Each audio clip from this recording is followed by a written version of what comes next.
nome é Cristina Simão, eu sou arquiteta, eu trabalho com a questão patrimonial desde que eu me formei lá no século passado e eu moro em Ouro Preto já há 32, 33 anos, quando eu vim trabalhar no IPHAN. Eu era técnica do IPHAN e aí meu marido veio para cá trabalhar na universidade, eu tinha filhos pequenos e a gente optou em morar em Ouro Preto pela qualidade de vida, pelo porte da cidade, mas e principalmente pelo tema que eu sempre trabalhei, que é a questão da preservação do patrimônio.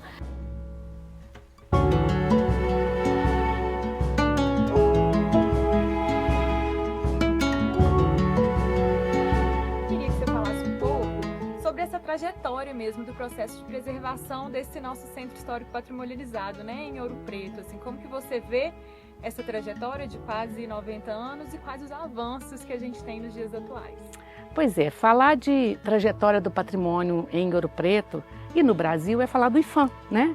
Que já teve tantos nomes, mas eu vou falar IPHAN todo o tempo, né? Que é o nome que a gente tem hoje. O IPHAN foi o grande protagonista, né? Nessa questão da preservação do patrimônio no Brasil e vamos falar de Ouro Preto, que realmente Ouro Preto é um ícone dessa história da preservação do patrimônio, com certeza, né? Foi onde os modernistas chegaram e entenderam que seria, né, aquele lugar que representaria a identidade nacional.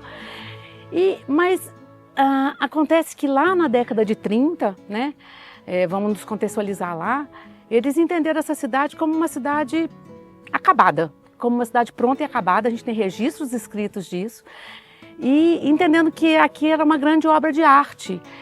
E essa compreensão da cidade como obra de arte deturpa totalmente a função de uma cidade, que é um organismo dinâmico, que é sempre em movimento, que tem um uso fundamental e que a preservação acaba que tem que se adequar, que tem que dialogar com o uso cotidiano desses lugares. E isso foi muito difícil ao longo do tempo, né? Principalmente até a década de 60. Depois da década de 60, porque até a década de 60 a cidade ainda teve aí ainda tinha esse resquício de continuar mais estagnada por conta da mudança da capital, economicamente, socialmente. Mas o que aconteceu nessa época? O IPHAN agia de uma forma bastante paternal, quase, bem paternalista. Tudo que se fazia aqui, tanto de obra como de intervenção nova, dependia do IPHAN. Ele tinha que dar o aval em tudo. Mas, como todo pai muito bacana, que passa muita mão na cabeça, é autoritário também, né? Então, essa duplinha de autoritarismo com paternalismo caminhou aí, né, com a história do IPHAN, e aí eu estou falando especialmente aqui em Ouro Preto, e faz com que todo filho também se sinta ao mesmo tempo abraçado e protegido, mas ao mesmo tempo tolhido, né, assim. Então, o que aconteceu é que a população aqui em Ouro Preto tinha essa dupla sensação, né, de que tinha uma instituição que a protegia, mas também uma instituição que proibia, né? E aí não pode nada, né? Tudo que eu quero fazer na minha casa eu não posso, né? Então, desde arrumar um telhado até pintar a casa, ou quando a casa estava em péssimas condições, o IPHAN tinha ali uma equipe de obra urgente que colaborava, que contribuía, mas é uma relação muito antagônica que chegou até a gente hoje, né? E essa visão do IPHAN, de uma forma ou de outra, era uma visão muito elitista, né? De um patrimônio histórico e artístico, que é uma tradição que veio lá da Europa, né? Do século XIX, não vamos entrar nisso, e o IPHAN trouxe isso, né? História e arte, bastante erudito, né? Mas na década de 80, 60, 70 e 80 principalmente, com a Constituição Federal, esse conceito veio se alterando até a gente alterar, né, migrar de patrimônio histórico e artístico para patrimônio cultural. Isso faz muita diferença conceitualmente, você concorda assim, né? Uma coisa é pensar em arte erudita, em história, mas incluir isso tudo numa coisa da cultura, que é uma produção cotidiana, que é uma produção de todos, né? Isso, fala cultura, a gente fala de pessoas. De pessoas, né? E de pessoas de hoje, né? E isso refletiu no IPHAN? O IPHAN é protagonista até no próprio pensamento sobre isso, mas a prática dele ainda não é uma prática que consegue chegar lá, né? Porque é difícil, porque é conflituoso, porque é difícil saber o que pode alterar e que permanece a cultura, que não pode.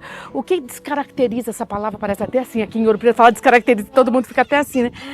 Mas é isso, é complicado mesmo. Mas eu penso que a gente precisa discutir sobre essa mudança de conceito, é preciso que isso esteja introjetado na cabeça nossa de cidadão, falar aqui como uma moradora de Ouro Preto, nossa de profissionais, de pesquisadores, de professores E do IPHAN, claro, né? O IPHAN precisa de achar caminhos para poder chegar nisso também, de unir patrimônio com planejamento urbano, porque a cidade, no fim das contas, é um ente só. Não existe proteção de patrimônio numa camada e cidade comum, cidade real.